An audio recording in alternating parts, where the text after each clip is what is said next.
Hi there, my name is Don, and it seems to have become a trend for everyone to try and make some profound statement or attempt to marshal the troops in recent days.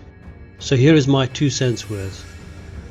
As a fast declining oppressed minority, whites in South Africa have a right to riot and turn the country upside down. If the black minority in America, for now, can turn the world's most powerful nation upside down every time one of them is murdered, then the even smaller white minority in South Africa, who really do have racial prejudicial laws punishing them, can riot as well. It was Steve Biko who said, and I quote, "Those who know define racism as discrimination by a group against another for the purposes of subjugation or maintaining subjugation." In other words, one cannot be a racist unless he has the power to subjugate. End quote. A minority cannot be racist because they do not have the power or ability to subjugate and implement racist policies. The ANC has a majority power and the ability to implement racist policies, and they are doing just that. For this reason, calling a white person in South Africa racist should be classed as hate speech. This goes beyond the left-right paradigm. It is time to get out of that pigeonhole they force us into. It is only when an abused person speaks up or shouts out that their abuser gets noticed. If white South Africans do not shout out and stand up, their abuser will continue abusing them. Full stop. The ANC, EFF, PAC or BLF are not a moral authority. The mainstream media have brainwashed you into subconsciously thinking and accepting that what they say is authoritative. Even the mainstream media are not a moral authority. Even the churches are no longer moral authorities. However, it has gone beyond that. It is now a matter of survival, and there are no morals when it comes to fighting for survival. They chose the black versus white paradigm, not us. They chose to classify us all into the same group and castigate, attack, and oppress us. Do you want you or your family or friends to be murdered in the middle of the night while you're sleeping, or be shot in cold blood on your driveway, or at some traffic stop, just because some lazy black man who has been told he has a right to attack you wants to steal your phone? The black man that is attacking you has been given authority to do so by the ANC government, the EFF, the BLM and mainstream media, but that does not make it right, and you should not accept it. Why does the mainstream media not use all their investigative, journalistic talents and ample resources to expose the political affiliations and ideologies of farm murderers, home invaders and hijackers whenever they kill a white person? When a white person kills a black person, they spend days and weeks scouring social media looking for comments or posts with which to label him as a white supremacist. His political affiliations or leanings are splashed on front page headlines. But they do not do this for farm murderers or hijackers or home invaders, many who have been radicalized by the ANC, EFF, BLF, PAC, etc.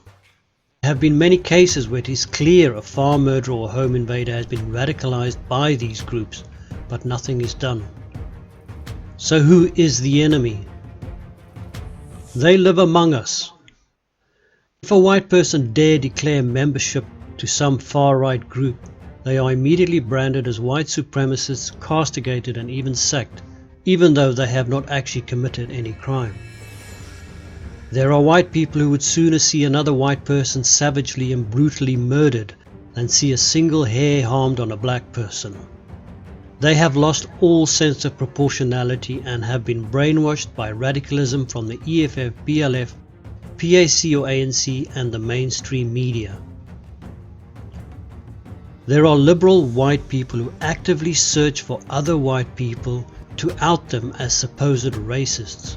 But these same liberal whites do not troll black groups and forums searching for blacks who make racist statements and then out them. So what they are doing is abusing their access to the white community, abusing the fact that they have a white skin and name and family and friends in order to betray their own. This is what I call selling kith, kin and country for globalist coin and false virtue. The liberal whites white-mail blacks into becoming defenders of their globalist integrationist policy. Over and over again this policy has failed minorities. In all mixed-race countries and organizations, the main concerns end up being those of the majority, the same people who are all beneficiaries of minority oppression. You cannot support BLM and still claim whites should allow themselves to be oppressed and killed off like this. You cannot support BLM and still say crime affects all in South Africa. Crime affects all in the USA too, but you are not saying that when you support BLM, are you? How many black farmers are being killed? Why is that figure not public so that we can compare ratios? It should be 10 times more than white farmers to be representative. So where are the stats? Europeans have always counted and mourned their dead. For 12,000 years, it is our right to count and mourn our dead and cry out about the unjust murders. It is our culture, and forcing us to not count or mourn our dead is destroying our culture, which is genocide. With a dozen nations forced into one country, the Rainbow Nation South Africa is structurally, institutionally and systemically racist and genocidal. It is an abomination. Ask yourself, why is the Khoisan language not one of the 11 official languages? Let us be very, very, very clear. Even the most efficient, well-funded government cannot look after the interests of a dozen nations equally and with fairness. So what chance does the corrupt, incompetent ANC regime have to look after the interests of a dozen nations in South Africa? It is not about supremacy, it is about diversity.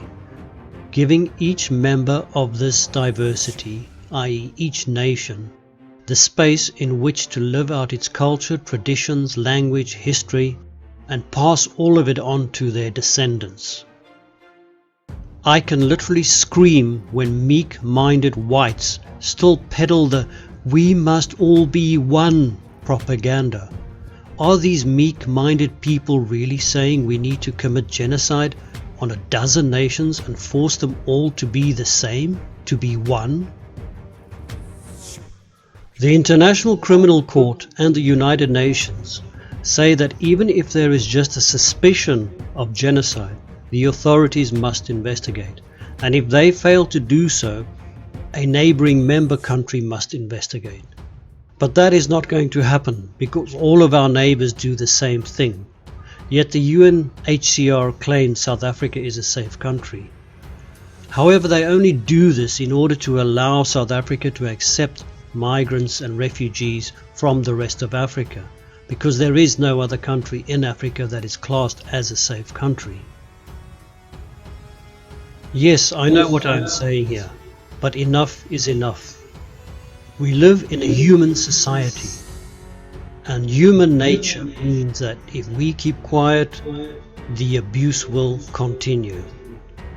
It is only human nature that Bekisele and Ramaphosa will look after their own, unless of course you think they're a saint. I thank you for taking the time to listen, and if I choose to speak up some more, I will do so via sanews.com or SIEConNews.